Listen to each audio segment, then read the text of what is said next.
In the Harry Potter novels and movies, eventually Harry Potter acquires the fastest broom on the face of the earth, which is known as the Firebolt. Now, I was always interested in the idea of what exactly a flying broom could do in terms of performance, and in the Harry Potter novel and companion books, it was quoted that the Firebolt could achieve a 0 to 150 mile per hour time in only 10 seconds, and be able to maintain 150 mile per hour maximum speed. What you see here first is a photograph from a Harry Potter Wikipedia type website describing this broom as the actual Firebolt. This photograph is just a prop model, which you could buy for yourself. But let me show you first the formulas that I used to derive my performance stats. These are the general velocity equations in terms of constant acceleration. Since a flying broom wouldn't have something like a transmission, I guess a constant acceleration makes sense. You have the formula for velocity, initial velocity, and acceleration in time. We already know the acceleration, we know the acceleration rate in terms of time it takes to achieve a final velocity. So we were able to actually kind of reverse engineer the constant acceleration formula. The number I got was 6.71 meters per second squared, or roughly 22 feet per second squared. This is the formula to basically figure out the distance traveled at a certain speed and a certain time.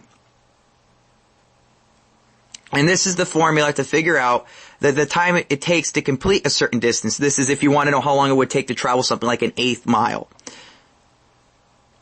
Now, this is the general performance stats for the broom here. It marks out its top speed. The maximum speed is 150 miles per hour, or roughly 241 kilometers an hour. Now, I could read off also the acceleration rates to you. Now, 0 to 30 kilometers an hour only takes about 1.24 seconds, 0 to 40 in 1.66, 0 to 50 in 2.07, 0 to 60, 2.48, 0 to 70 in 2.9, 0 to 80 in 3.31, 0 to 90 in 3.373, 0 to 100 kilometers an hour, which is roughly 62 miles per hour in 4.41 seconds, 0 to 110 in 4.55, 0 to 120 in 4.97, 0 to 130 in 5.38, 0 to 140 in 5.8, 0 to 150 in 6.21, 0 to 160 in 6.62, 0 to 170 in 7.04, 0 to 180 in 7.45, 0 to 190 in 7.87, 0 to 200 kilometers an hour in 8.28 seconds, 0 to 210 kilometers an hour in 8.69, 0 to 220 kilometers an hour in 8.73, 0 to 230 kilometers an hour in 9.52, and 0 to 240 in 9.94.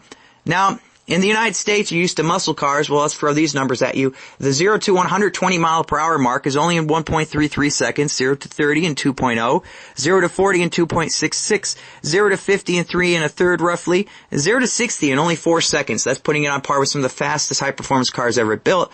0 to 70 in 4.66, 0 to 80 in 5.33 seconds, 0 to 90 in 6 seconds, 0 to 100 in 6.66 seconds, 0 to 110 in 7.33, 0 to 120 in 8 seconds, 0 to 130 in 8.66 seconds, 0 to 140 in 9.33, and of course the 0 to 150 mile per hour mark in 10 seconds.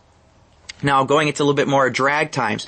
The quarter mile time I figured out would be about 10.996 seconds. So it's practically a 10-second broom, I guess you could say that. It's very quick. It's putting on par with some of the fastest cars ever built. The quarter mile time, or speed rather, is 150 miles per hour. In fact, the broom achieves its maximum speed and carries out the rest of the quarter mile, traveling at 150 miles per hour.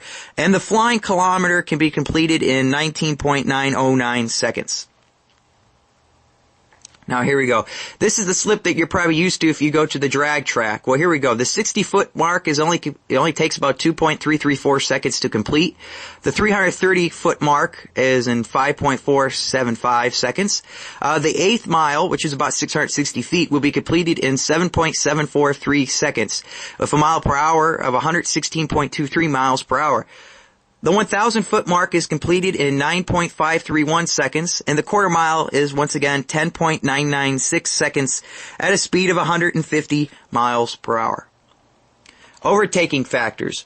Just the speed between two different miles per hour or kilometers an hour figures. The 60 to 100 kilometer an hour figure will be completed in 1.66 seconds, as the 80 to 120 kilometer an hour figure would also be completed in 1.66 seconds. From 100 kilometers an hour to 180 kilometers an hour would only take 3.31 seconds.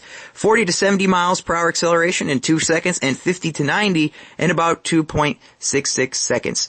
Now, those are the general performance stats. I mean, it would be pretty cool to figure out, you know, how exactly this thing would handle in a longer course and what it would be capable of doing, but generally this math should be adequate. If you're interested in any more types of flying brooms or anything like that, hey, you know, just put a message at the bottom of this video. Maybe I can figure out something for you. I don't know. Take care.